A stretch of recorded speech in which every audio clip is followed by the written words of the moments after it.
So glad you've chosen to spend the first day of April with us, and glad that you're along for the ride as we work our way through the markets. Let's start with the corn market, and corn's still in the red. Now, we are off of the lows for the session, but look over at the May contract. We're trading between 448.5 and 460. Now, we are a little closer to the bottom, but we are talking about an 11.5-cent trade range. And then look at what we're doing in December.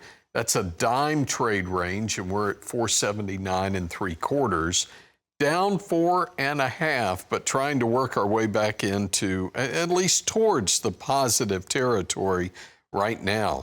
What about beans? Well, look at beans. We're off of the lows of the session as well. November at 11.53 3/4. That's down 3 3/4 cents as we work our way back in, well, about halfway between the highs and lows of the session. Now, soy meal contracts have turned positive across the board. What about bean oil? Well, no, we haven't done that yet. Strength still in the May and July contracts. They sit at 67 cents. Wheat market here, Chicago in July is what we're focused on.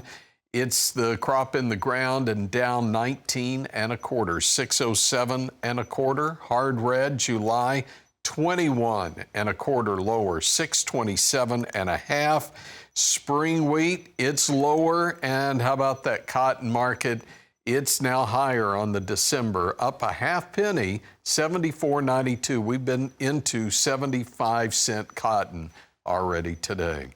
Chris Robinson's with Robinson Ag Marketing. Chris, the one that really catches my attention right now are those deep losses in the wheat market after we had so much enthusiasm to start the week. Yeah, we had the USDA report yesterday. There was the fewest amount of wheat acres we've had in decades. And we've had a really good rally. You have to look at it big picture. A lot of this stuff already gets baked in. We had over $1.20 rally across the board in a lot of the wheat. So we had gotten a good bounce up. And this is typically what happens, Tony. We have these reports, and it takes a day or two to really flush it out. Remember back in January, we had the terrible, terrible report.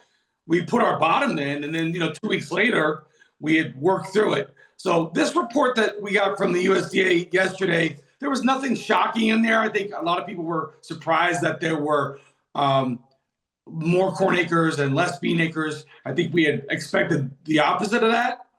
But the other number that we all looked at was the carryout.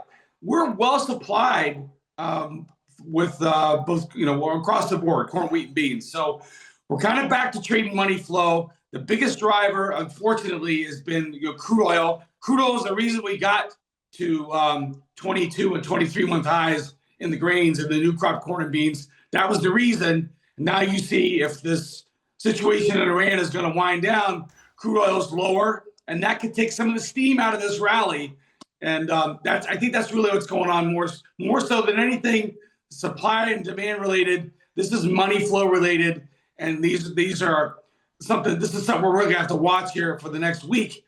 If this is going to be an unwinding of this position, because a big reason we had the rally was because a lot of money poured in long commodities. They bought everything trying to chase crude oil. So if that story's over, we may be in for a little bit of a repricing here. And I think you're seeing that today, Tony. Yeah, and especially now that you've got these reports out of the way, well, let's see what happens with that flow. Chris, hang on. Quick break here. Back with more markets on Market Day Report. Hog market's been lower for the last two sessions and trying to find direction right now. You take away that April contract, which is up 35 right now, and that leaves you with May and June with losses of 20 to 37 cents. And then you have July and August sitting out there with gains of 27 cents. So really not much direction. Looks like hogs are waiting for something to happen here as it just treads water. Feeders, however, have been moving higher. We're off of the day's high. May ran up to 370.15, and we're trading at 368.60 Right now, that's up $2.12. And we go over to live cattle. Live cattle, by the way, along with feeders, trying to make it 5 straight sessions higher. And April up 70 at 243.70, well, 75 higher, 243.77 as we bring back in Chris Robinson with Robinson Ag Marketing. Is this putting maybe the ball back into the seller's court here going into this week, looking at cash trade, maybe the Packers having to look at paying a little more? Yeah, the Packers, they've been in the black now for about the past 2 or 3 weeks, and you've seen the cash market reflect that. But this is just amazing action in the futures markets on the board price. We're at 5-month highs, contract highs in both the fats and the feeders, just blowing through all kind of resistance. We're right back where we were in October before we fell out of bed, $87 in feeders. So a tremendous recovery. Kind of the same situation I was talking about earlier. The managed money is long the protein complex. They're long this kind of inflation bet. And the big driver, Tone, remember we had the correction in the stock market. 2 days ago, we had a 10% sell-off. The Dow Jones is now 2,000 points off of that low. And you're seeing that connection again, where more money is coming back in the long side in the cattle.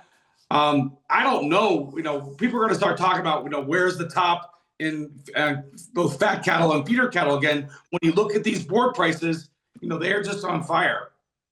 And, I'm glad you went there, because I think we tie what's happening in the equities back over to the consumer. But at the end of the day, has the death of demand, if you will, has that been exaggerated? Because we're not seeing any pullback in demand. We've been worried about this since the middle of COVID. People continue to buy the beef no matter what the price is. And I think that's a testament to the American consumer. 90% of our economy is driven by the consumer. And that's why people are so concerned all the time about, are they going to back off? And when it costs you, $30, $40 more to fill up your gas tank, people are like, well, maybe they won't buy the expensive steak anymore. That's been the worry. And this market, there's an expression, I can't stand it, but a lot of people like to use it. It climbs a wall of worry. That's what you see this cattle market doing. Now, sooner or later, one of these days, it's going to really, really probably correct, just like we had last time. But, this is, if I'm long cattle, if I'm a rancher, these are the days you want. Yeah, great points there. As always, Chris, great to see you. Chris Robinson is with Robinson Ag Marketing. You can also hear Chris on Commodity Wrap. He joins us every Thursday afternoon, Commodity Wrap on Rural Radio 147.